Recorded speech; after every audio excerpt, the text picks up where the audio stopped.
Hello, test, test.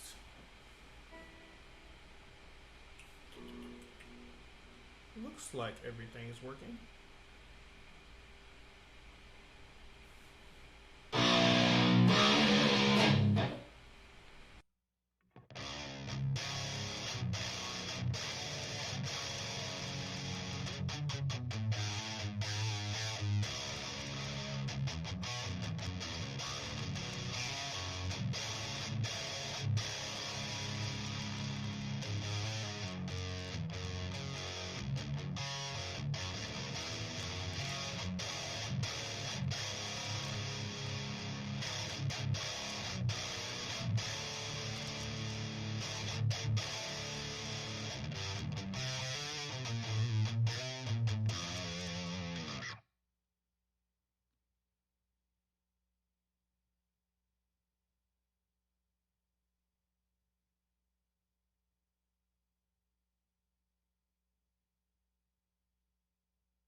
All right, guys. So here we go. This is kind of my first, dip into this live stream thing.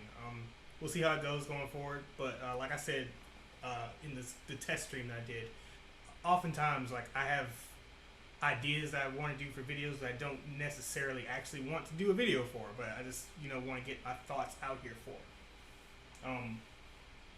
And one of those things tends to be how I'm feeling about the sounds that I get on this channel sometimes. For those of you that don't know, John Brown of Monuments is my favorite guitar player. He has a great gear-focused YouTube channel. I definitely kind of use him as a azimuth check sometimes, where I'll play one of my videos and go back and play one of his. And it's like, man, they sound like rather different. And to me, that's why. What's going on, Lester? But yeah, to me, mics and cabs and all that are probably more important than they are to your average guitar player, because for me, the mics are important because it's like, yeah, I'm hearing what I hear in the room, but the question of how I mic the cab or what IR I choose or everything, that ultimately determines what you guys hear and how you guys feel about the things that are here in front of you, So it's kind of a big deal. I noticed John Brown started to use he's not even using like an SM57 variant. He's using a ribbon mic and a condenser mic at the moment. I just picked up a condenser mic, so I'd like to try the same thing. Because right now, I actually have a ribbon mic and a SM57 on my cab. I think it sounds pretty darn good.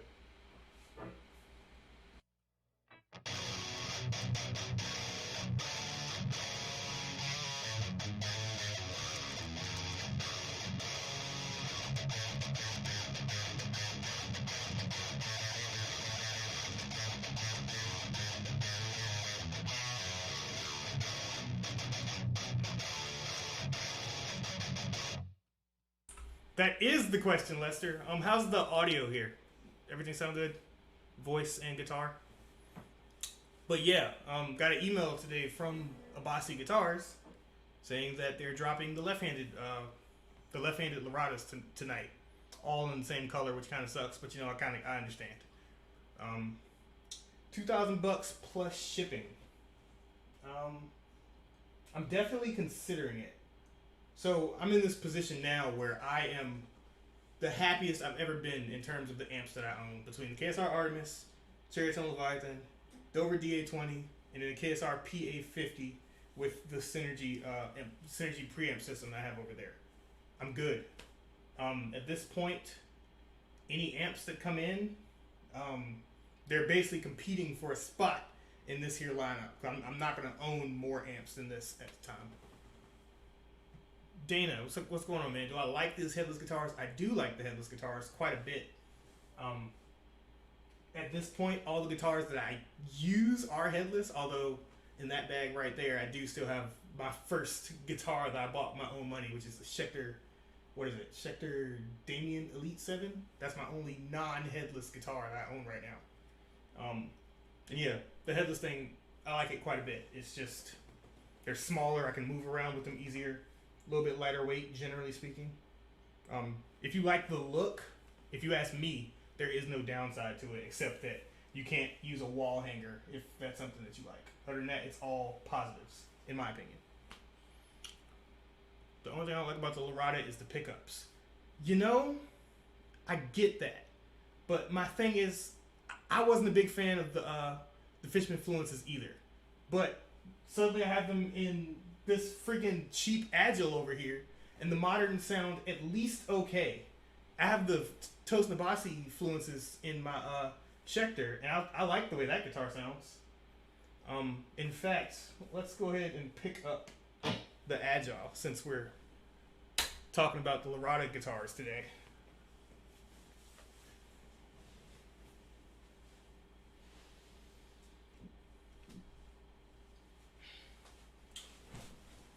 Although technically speaking, now I think about it, because the Larada I'm thinking about getting would be a 7-string, I would have 2 guitars with the exact same pickups. Oh, I took the strap off of this. Right.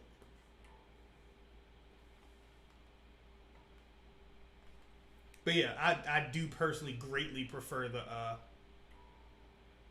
the Fluences to the Moderns. But that said, I like the Moderns quite a bit in this guitar. They're not my favorite or anything, and honestly, I'm probably going to change them out for something passive, just because that's how I roll. But they definitely do not sound bad to me. I'm a fan of these pickups, generally speaking. But yeah, how are you guys doing? How's the weekend treating you? I like the Black Winters mixed with Pearly Gates. I haven't tried Black Winters. I would like to. But yeah, honestly, I think this guitar might be a great guitar to just use as the my pickup machine, you know? Just use it to test pickups and stuff. I would like to give Lundgren's another go. I've yet to try out instrumental pickups. I keep hearing great things about those. What would really help is if I freaking stop being lazy and learn how to swap them out myself. That would definitely make this a much faster, easier process. And eventually I will. Buy the Larada. This weekend has been soggy, but not bad at all. What's going on, man? Roarbot. Buy the Larada. I'm leaning towards doing that. In particular because I know I'm at least fairly sure that I could sell it. I'm not one to like buy the guitar and then like sell it at a super jacked up, unreasonable price. But I could probably sell it at least what I bought it for if I do end up wanting to get rid of it. But as I was just saying a second ago, I'm so content with my amps right now. I would like to get to that space with my guitars as well.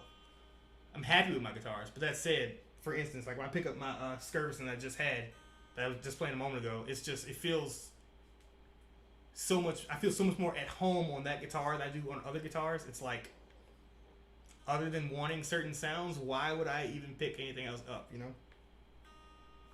Whereas my amps, it's like, okay, they all have a very kind of specific purpose. They do seem to work better with different guitars and pedals and stuff, and it's nice. All right, here we go.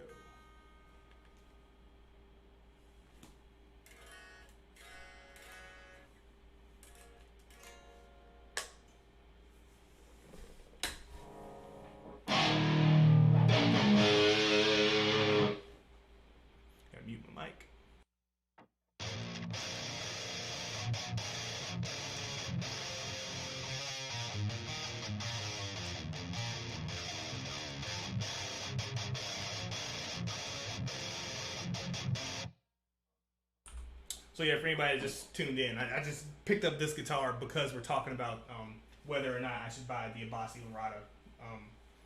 The left-handed versions are coming out tonight.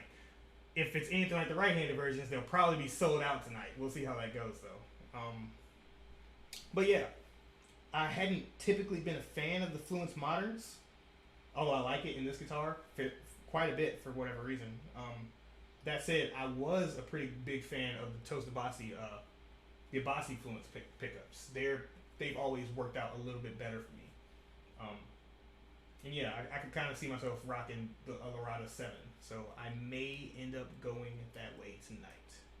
Um, Part of me is even considering listing my Strandberg. Most of y'all probably won't get how that's kind of a big deal. Strandbergs pop up all the time, but not left-handed ones, particularly extended range ones, which that's what I do. It was that the one that I bought was the first one that I saw being for sale, like ever. So like since I've been able to buy guitars, I had never seen a left-handed Strandberg pop up, and there it was. And the main reason I picked that up was because I wanted to try out the Endure neck. That's the main special thing about a Strandberg, is the neck profile. That and the fact it's super light. That guitar is stupidly light. It's way lighter than all my other guitars, which are also headless. I'm like, I don't quite understand how they do that. But yeah, the lightness of a guitar isn't a reason for me personally to keep it. And I've noticed that just the way that I maneuver around the neck of a guitar, the Endure neck is cool, but it doesn't really do much to help me, which is probably because I haven't like devoted myself to actually correctly using it, where you actually leave your thumb on the ridge that twists around. It's just not comfortable for me. My thumb is pretty much in the center of the neck at all times. Whereas I know some people do this thing. My thumb will never be up there. But yeah, I'm currently playing my KSR Artemis with the Pandemonium V3 overdrive running into it. I dialed it in pretty specifically for the Skirvison, but let's see how it sounds with this guy.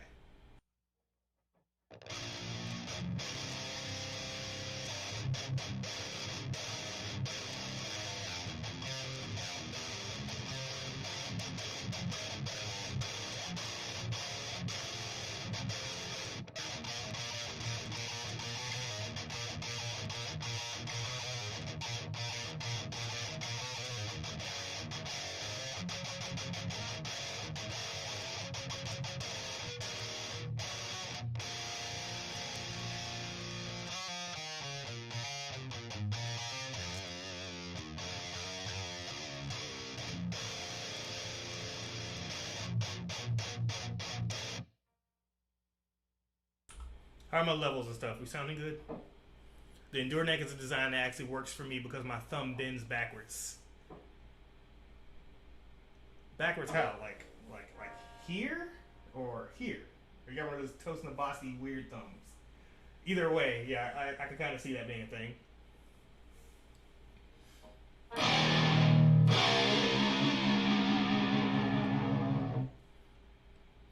Megadeth, I'm hyped about the next record. So, man, about to make me feel kind of bad about this. I really need to go through and listen to the latest Megadeth records. Of course, I love all the older Megadeth records. I love them. But in terms of like the newer ones, the last one that I remember listening to like a lot and really, really liking it was freaking Endgame with was it Endgame? Yeah, Endgame with Chris Broderick. That record is ridiculous. Great songs, and Chris Broderick. I was sad when he left. Although Kiko is great too. But yeah, I will definitely. I'm going to catch up on Megadeth tonight because you just said that. Thank you for saying that. That said, Between the Buried and Me just released Colors 2, which I haven't listened to yet either. Definitely gotta get into that. I have the Abasi Weird Thumb. That's probably a good thing, right? Like, a lot of people think that that's why he can do all that slapping stuff that he does. Maybe you should get after it if you haven't. I should get after it. But yeah, guys, folks in the chat, like, what do y'all think about me getting the Larada? Are y'all interested in my opinions on it? Because, I mean, when I think about the Larada, if I'm not mistaken, they're made in the same factory that Schecter makes a lot of their guitars at. I think that the Laradas are Korean made. Don't quote me, but I'm pretty sure. So my guess is there's going to be something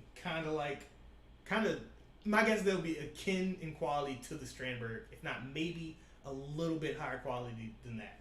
Strandberg, it's just one of those things where it's like, mine anyway, it's one of those things where it's like, I know that it's not like a specifically very finely crafted instrument in and of itself, but just the design of that guitar is so good that it just stands out as a great guitar. It sounds great, all that sort of stuff. Like, there's no issues with it.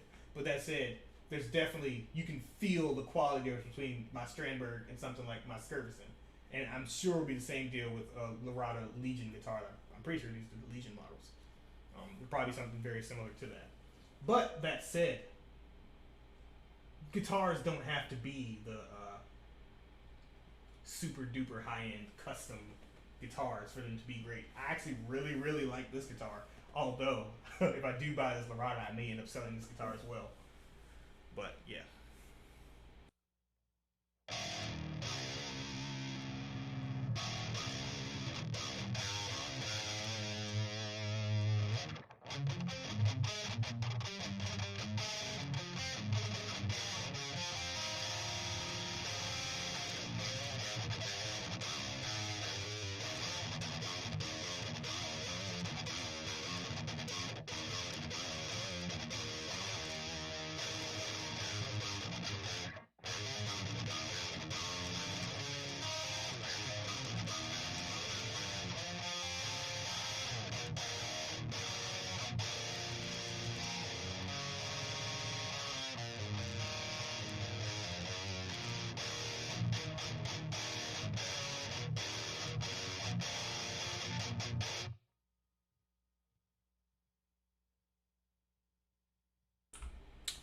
You have an interest in the Larada? Good to know. Like I said, I am currently leaning towards picking it up.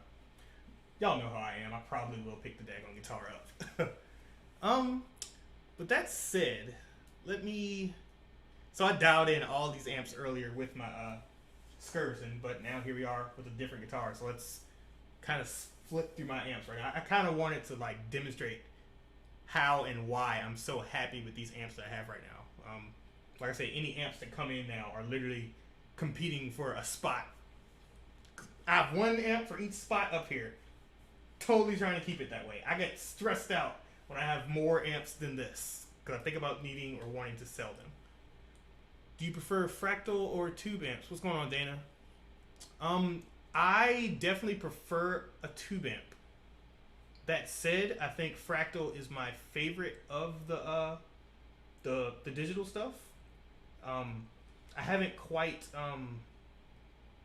figured out how to tame the quad cortex in such a way that I love it. You know, I've gotten decent sounds out of it, but I haven't fallen in love with it as of yet.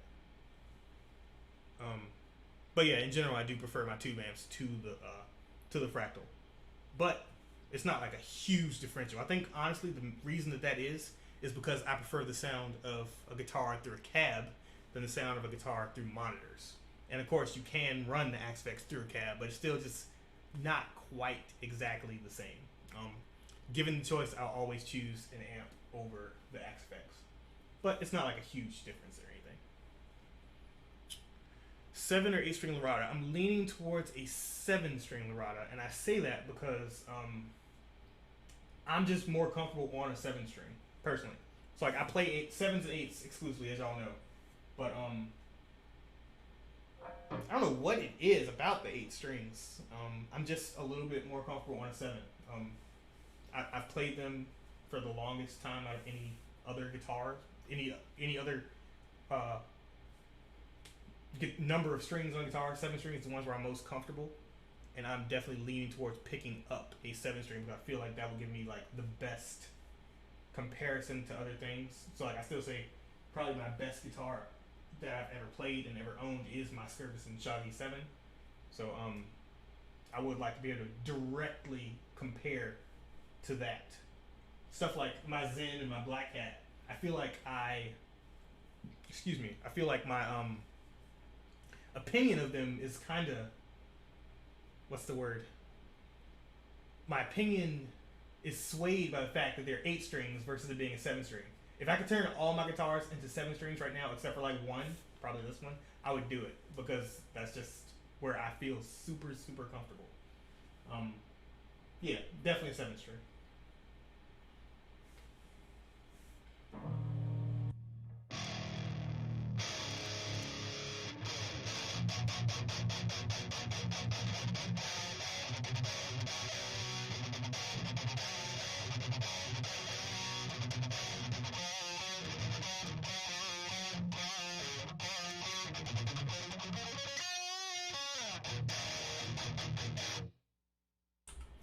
those Laradas are selling for like 7K. I feel like I saw the exact same listing that you did. I see one listed for like 7K. Now, you always got to remember, something being listed for something and something actually selling for that, two totally different things. If somebody buys a freaking Larada for $7,000, maybe they just got money like that. But that seems kind of ridiculous to me. I don't think there's any way that the Larada is worth that much. 7 strings are to me what 6 strings are to the rock metal world. I like a good 6, but 7 is best to me. That's where I'm at. I think the phrase that some people were throwing around the internet for a while there is 7 is home, and that's exactly how I feel, 100%. Oh, let's turn on the bright mode on this amp. Don't know why I didn't do that.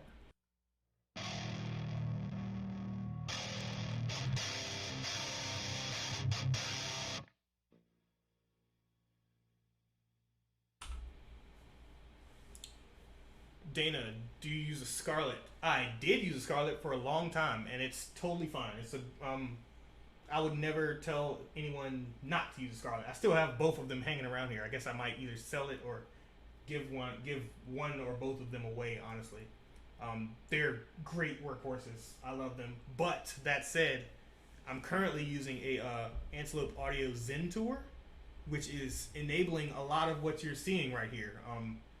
To be perfectly honest, when I first bought it, I didn't know what the heck I was buying it for other than to try something other than a freaking Scarlett. It worked out that it's a good thing that I did pick it up. In terms of audio quality, there's not necessarily a huge difference. There's not necessarily much of any difference between this and the Scarlett that I heard. But the routing options on this is really enabling all of this stuff here. So like I said, it has reamp outputs down here, so I literally have one output of going up here to the amp switcher, and then I have another output that goes over there to my Axe Effects, which has the quad cortex in its loop. So it's because of this interface that I'm able to do this digital versus analog thing that I have going on. And yeah, that's the main advantage, I think. I just wanted something that was desktop instead of like I had a rack one for a little bit, but this one's desktop with touchscreen.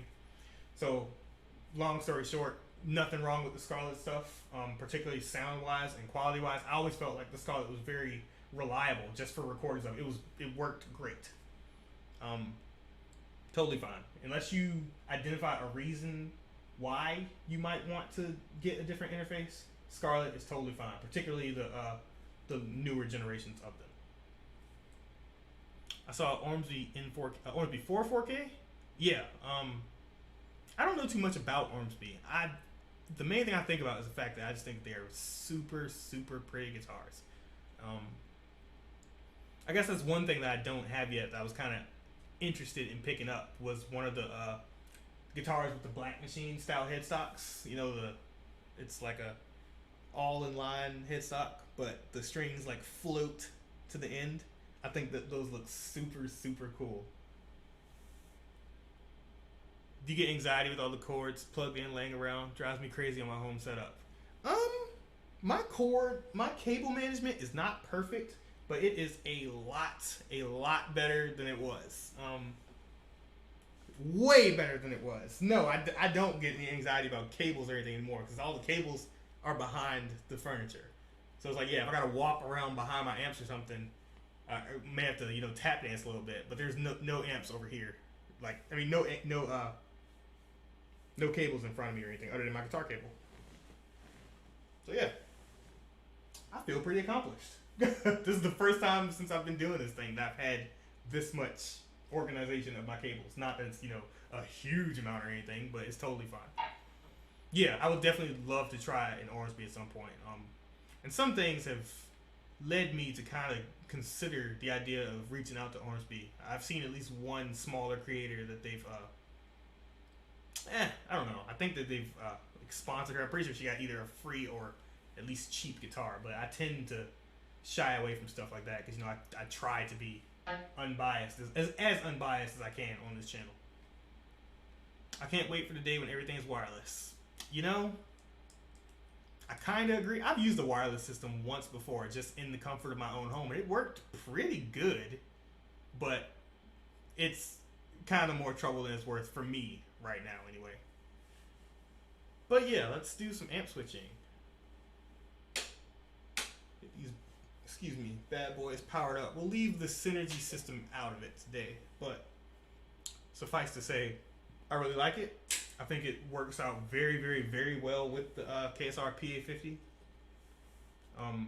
Yeah, I'm actually thinking about picking up a Ingle Savage module for the my synergy system soon here. But yeah, so as you can see up here, number 1, KSR Artemis. 2's Cherry Tone Leviathan. 3 is the Dover. Which I really wish I could find a way to 4 cable method this amp, because it's a little, you can hear the noise there. Whereas the other ones don't really deal with that. Let's turn off the drives for now. Have you tried any of the Headrush floorboards? What's up, Tofu? Just got the MX5 and I'm enjoying so far. Yeah, I just saw that they released that super mini version of the Headrush. I haven't looked into it like at all, because I did just a little while ago, like shortly before I moved, I sold my Headrush. I had the Headrush gig board, which I did like quite a lot. I think it's super underrated. Super underrated. That said, it's just, for me, I know it doesn't have quite enough amp models and stuff to really suit my needs, but the Soldano extended range or whatever it's called, I think that amp model sounds really, really, really freaking good. But yeah, once again, just left to right, it's KSR, Cherry Tone, Dover. All going through my PRS MT15 cab down here, which has a SM57 and a SE Electronics XR1 ribbon mic on it. Let's play for a bit. If you have any questions or anything, feel free to drop them in there.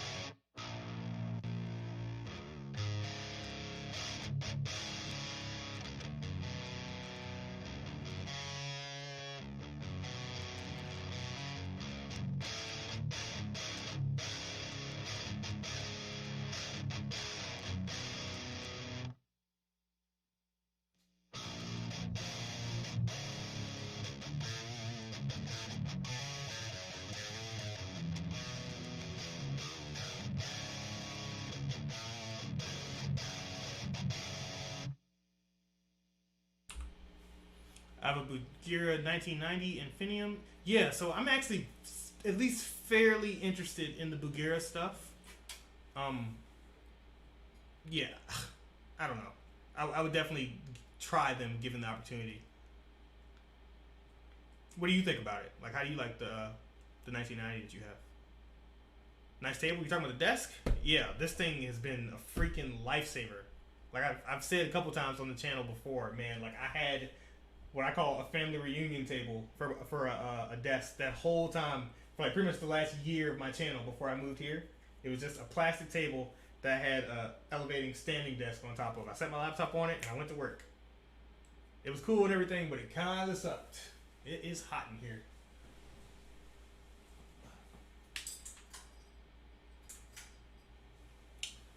There we go. The 1990 is friggin' great. Does what I need it to do. Do you tend to like boost it? I would imagine so. Speaking of boosts, let me turn on one of mine. Let's use the Pandemonium V3 here. This pedal is so interesting to me. This guy right here.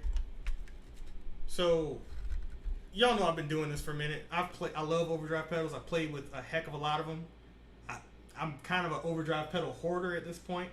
This one right here is extremely difficult to freaking dial in. Like the controls like interact with each other in an interesting way. In that once you change one thing, you feel like you need to go back and change other stuff. It's actually super fun to mess around with. Like for a little bit there, I thought I didn't like this pedal, but it turns out you just really, really have to play with it, and you can do some pretty cool stuff with it. So let's just use that for this video, actually. Back over to the Artemis. No drives. How about the Air Savage V4? Guitar, Schecter, Hellraiser? I'm not sure. I don't understand the question. The Air Savage V4, yeah, I have a V4. I like it. I like it a lot. Schecter Hellraiser. I sold my Hellraiser. I like that guitar a lot too, but it was a great guitar. It was just time for me to let it go. I run a Moore yellow compressor, Eric Gates Raw Dog overdrive, and Fishman Platinum Stage EQ through my Bagheera. Cool. I have not tried the Dirty Tree as of yet. I'm still kind of over the moon about this guy, the Duality DX. It does that thing for me for sure. But that said, y'all know how I am about overdrives. Like I said, I probably will have a Dirty Tree on the channel at some point. I hear they're great. I'm sure they are.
I really like the agile. Yeah, man, it's super solid for what it is. Like I said, I don't know. Well, I say it's super solid, but as I said in my review of this guitar, the quality control of it is not great. It's very interesting. Like, just looking at the you probably won't be able to see it too well on camera, but when you look at this side of the frets, every fret end looks like visibly different without even like getting too close up on it.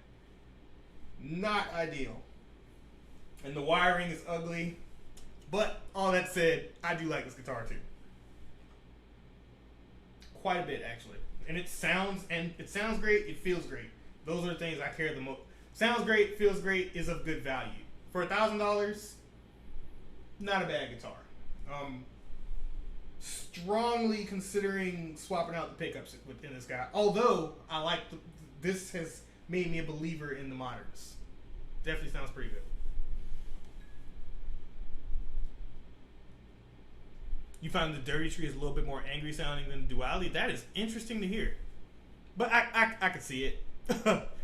Daniel at DAE, he strikes me as like one of those like just perfectionists that's really into the super clean kind of modern sounding thing, and it definitely works out pretty nicely. So yeah, that's it. I would definitely like to try the Dirty Tree myself.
XX left-handed XX. I like your name, guy.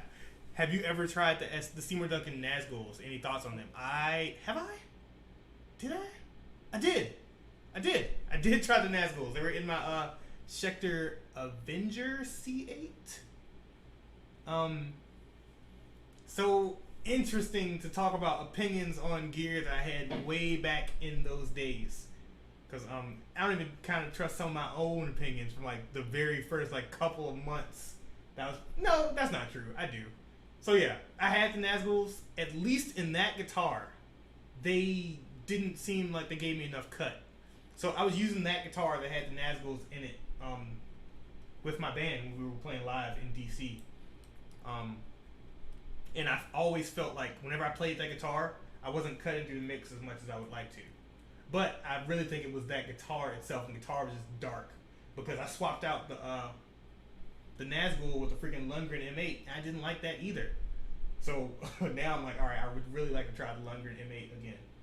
So, yeah, I would look for a second or third opinion on the Nazgul. I really, really like the Seymour Duncan Pegasus, though. I had that in another Agile guitar.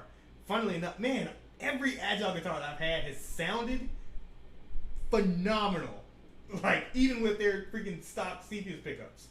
But yeah, I had the Seymour Duncan Pegasus in one of my Agiles. That sounded great. That was one of my favorite sounding guitars ever.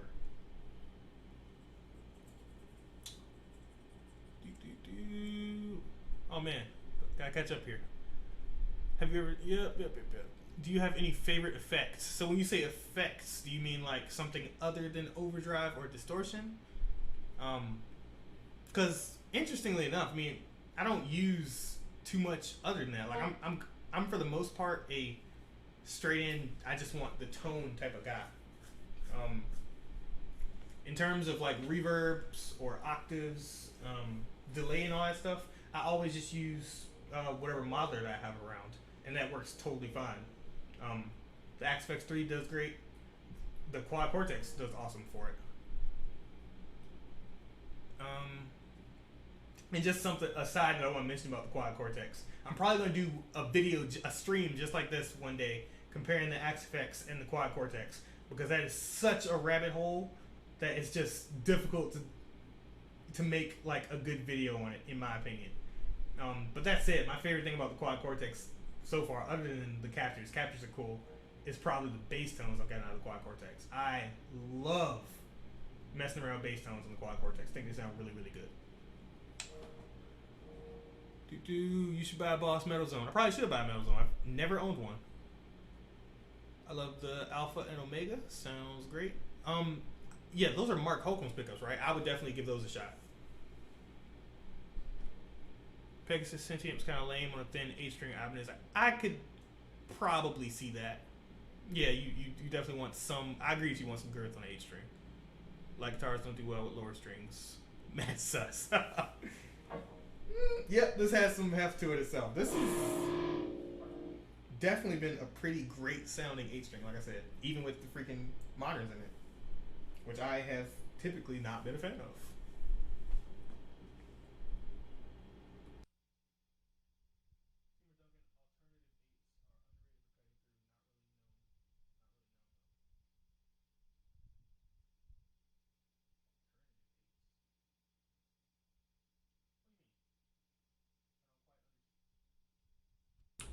I was muted talking. I was reading that last comment.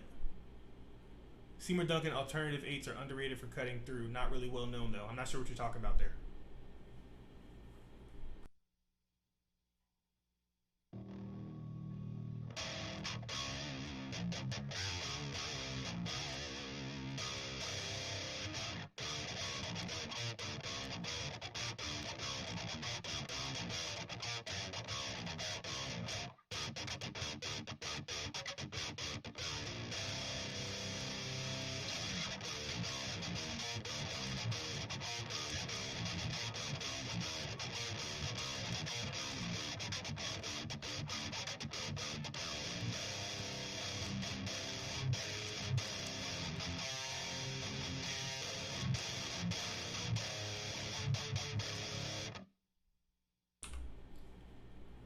You mentioned Nazgul didn't cut through too well. Yeah, for in my guitar that I was using at the time, they did not cut through very well. But then again, anything that freaking Keith Miro uses and really likes, it definitely has the capacity to cut through.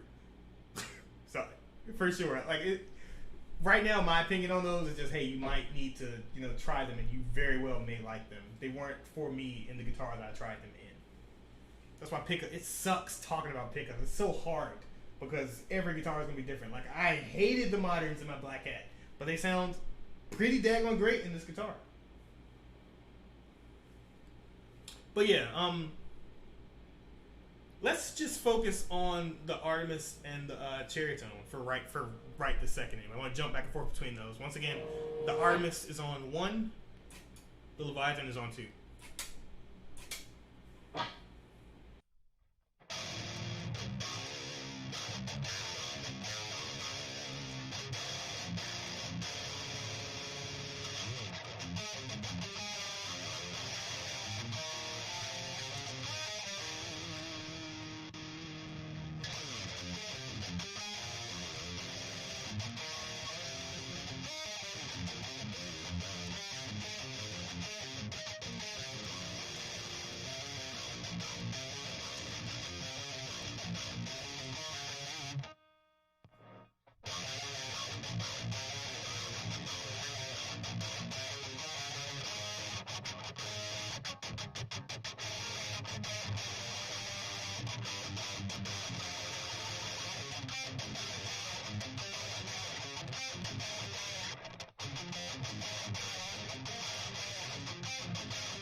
Can I just gush about the Cherry Tone Leviathan for a second here?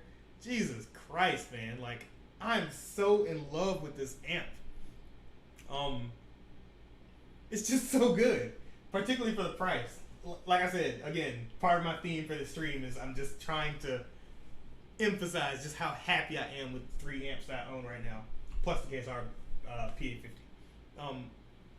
The Leviathan and the Artemis, to me, they just seem like they're great counterpoints for each other. Because the Artemis is that super duper tight modern 6L6 amp, whereas the Leviathan is that slightly looser, slightly bigger sounding EL34 thing. It's just really daggone good, particularly for the price you can get these things at. Like, I definitely wanted one, but I didn't want to sit here and wait for the time it would take for Nick to build one, and I can't build one myself. So when this thing came up used, I hopped on it so fast. I'm so glad I did. I'm pretty sure this is a keep for life type amp for me. Highly recommend the Cherry Tone stuff. I hear that they're coming out with a version of the Soldano amp. Definitely, probably gonna check that out. Man, such a great company. I love it. The KSR sounds more fat. The first one, the Cherry Tone sounds more clean, I guess. Yeah, and that's just probably because of how I have them dialed in right now. So let me turn off the Pandemonium again and jump back and forth between the two of them so you can just hear what's happening. They're both set kind of like crunchy right now.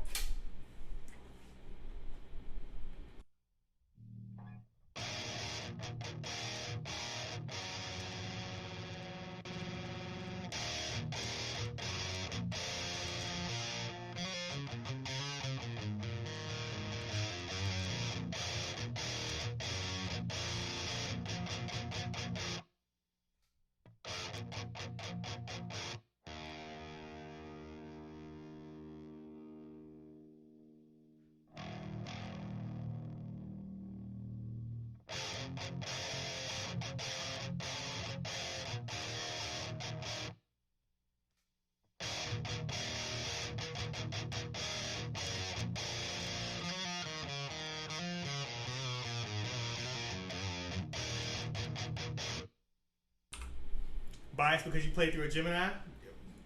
That's a good bias to have.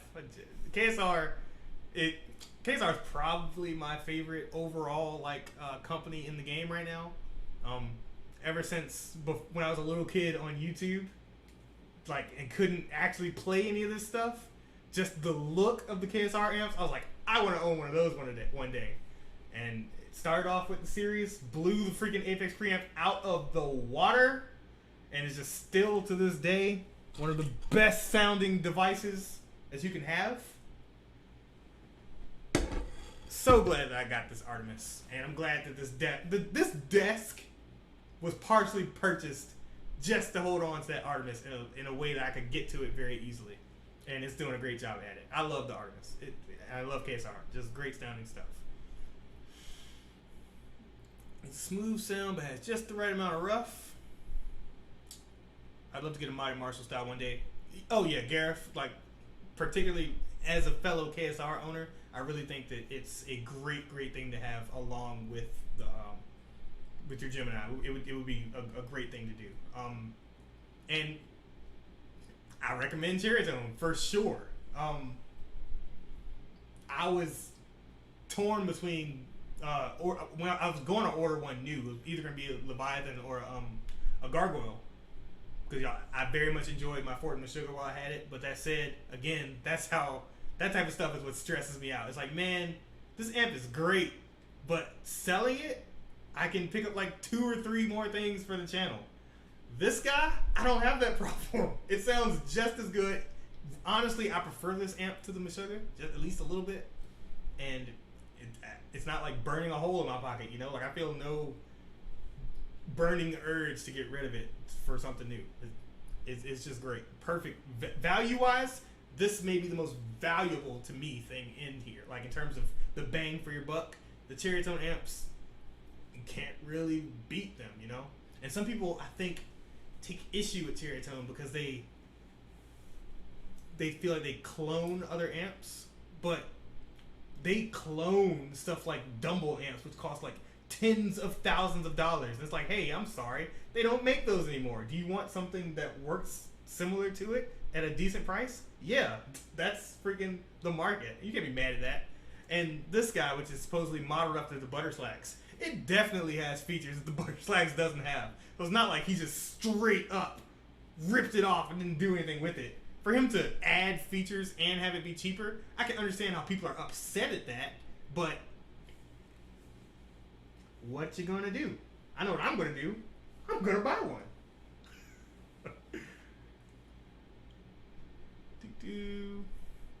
Cherry Tone might be my next amp. I think you'd be very happy with that decision.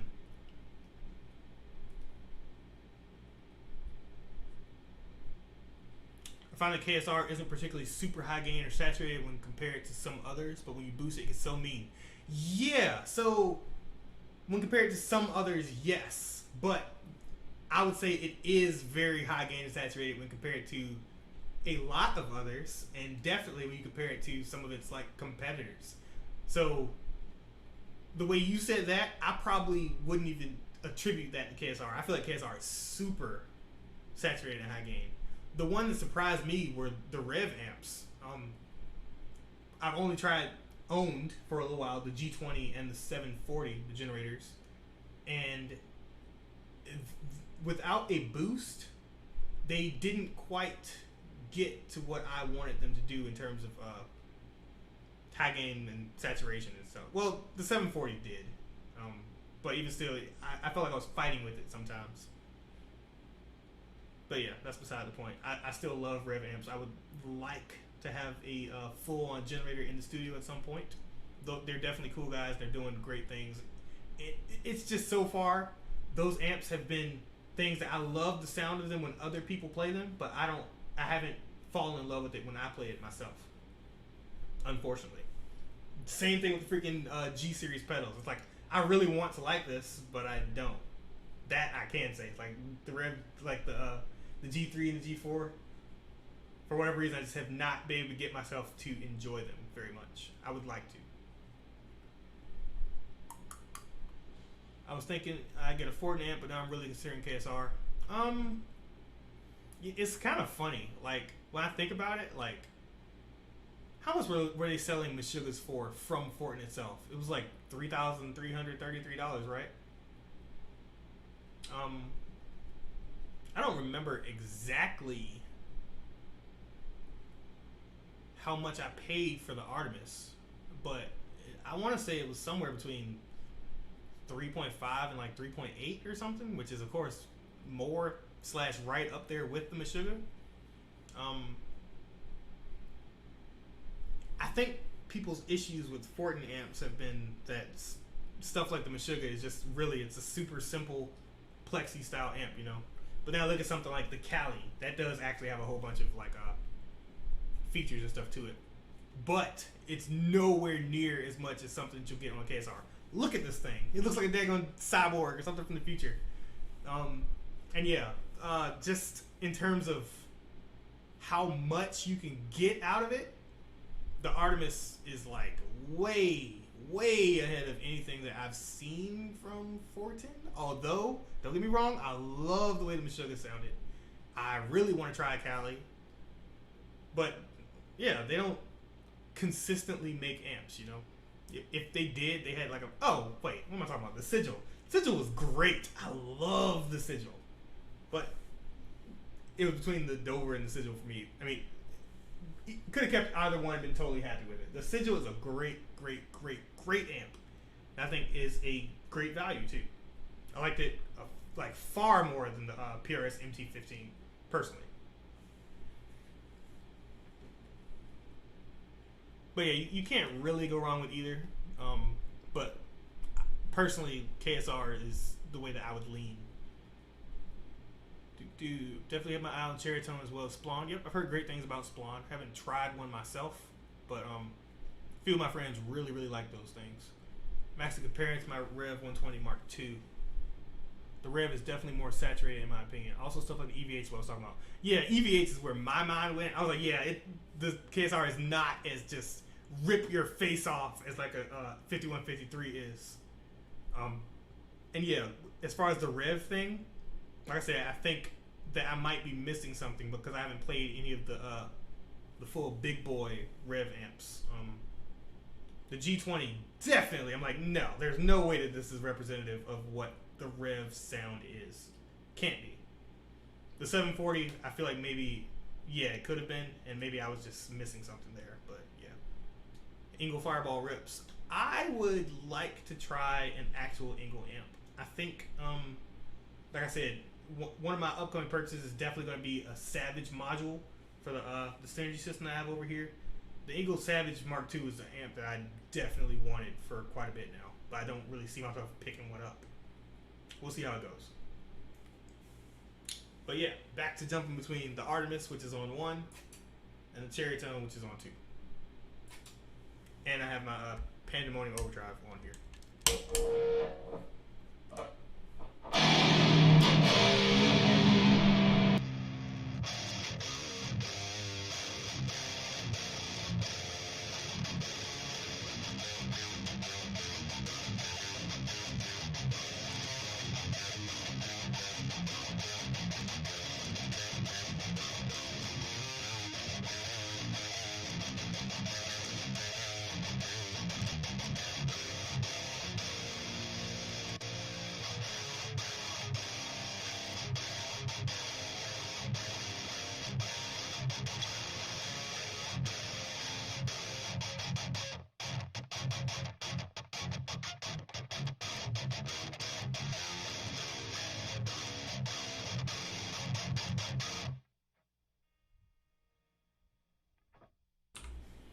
Out of all the amps that Jared from Tone Wars owns, he said his favorite is the Savage 120.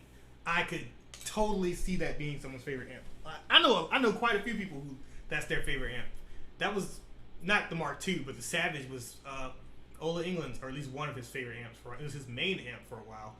I've always loved every sound I heard out of the Savage. The Savage model in the Axe-Fx is my favorite model in the Axe-Fx. If I ever get to the point of full on 100% financial stability, I'm definitely going to own an Engel Savage. We'll see how that goes. Which model KSR is this? This is a KSR Artemis with 606 power tubes in it. It's their rack mount model, and it has a whole bunch going on to it. All right. With that said, let's do something else that I've wanted to do on this channel, but I haven't made a video on, which is diving into a couple of the other things about the Artemis that I haven't done in a bit. So I've done like 2 or 3 videos on the Artemis so far. I feel like every time, shortly after doing the video, I'm like, I learned something new about this amp. I'm like, daggone it, I didn't even show that. So Artemis is basically a 4-channel amp. Clean, of course. No one cares. Lead 1. So it has lead 1 and lead 2, which are obvious right there. Both of these, it has 4 modes, which sound super different. They're like increasing the gain stage as you increase the mode.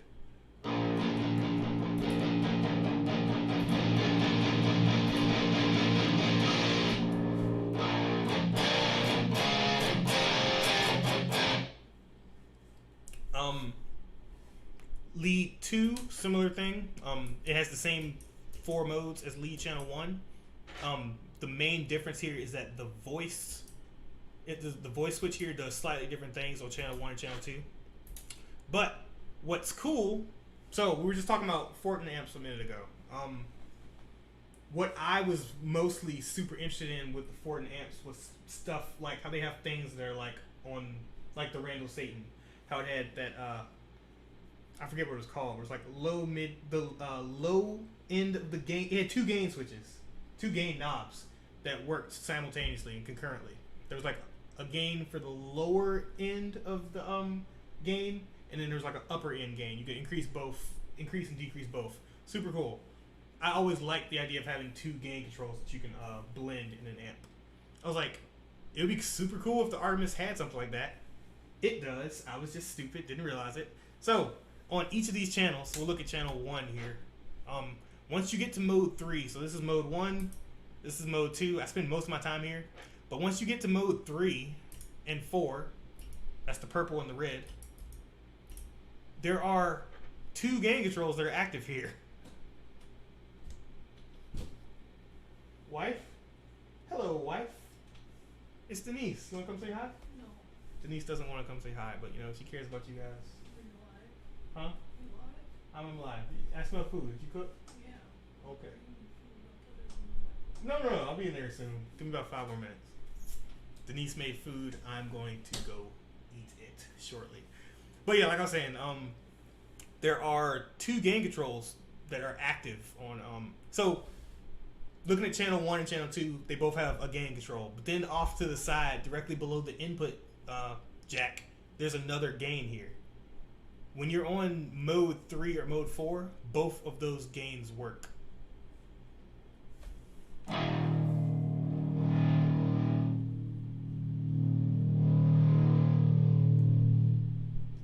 So yeah, like I was saying, I was super interested in Fortin because they had that 2 gain knob thing. Turns out the Artemis can do the exact same thing. I imagine the Gemini can as well. Gemini and the Colossus. What's going on, Snowblind? And yes, I do say doggone it. I'm from Southern Virginia, and yeah, that happens. Dang, what's for dinner? She made some type of pasta, tortellini or something. She was doing the Hello Fresh thing, and I really, really freaking enjoy it. It's pretty great. But yeah, I'm probably gonna do a video about this, just talking about the Artemis again, just going over some of the things I didn't go over last time. But yeah, that includes the fact that yes, there is a way that you can have 2 gain controls active and adjust them independently, which is super cool.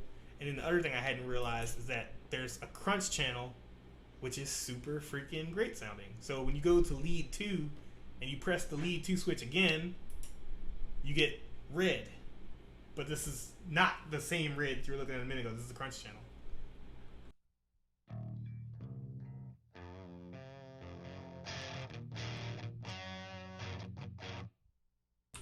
And then, like the other channels, there's 2 modes. The other channels have 4 modes. The crunch channel has 2 modes. So there's this lower gain one, and then there's a higher gain one when it turns yellow.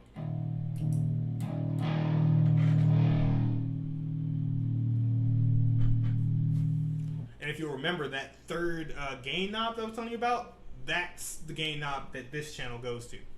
And I really like what happens when you boost the lower gain crunch channel. It just sounds really daggone good, which I will demonstrate.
Yeah. So I really feel like boosting the crunch channels on the Artemis is one way to really get into that modern, super tight and articulate just soundscape. Really like it. But yeah, that's just, if I were to get rid of all of my other amps, the Artemis can definitely cover everything, absolutely everything that I needed to, and I feel like it can cover everything that anybody would need to. It can definitely be an all-in-one solution. I compare the Artemis to the Axe Effects in terms of the just amount of just amp tones you can get out of it. It's ridiculous. But yeah, guys, thanks for joining me for my first real live stream here on YouTube. I had fun. Hope you guys had fun too. If you did, I'll probably be doing this every Sunday going forward. Hopefully with different topics and stuff, questions, all that type of stuff. But yeah, guys, I hope you all have a great rest of your weekend. Thanks for joining me, and y'all take care.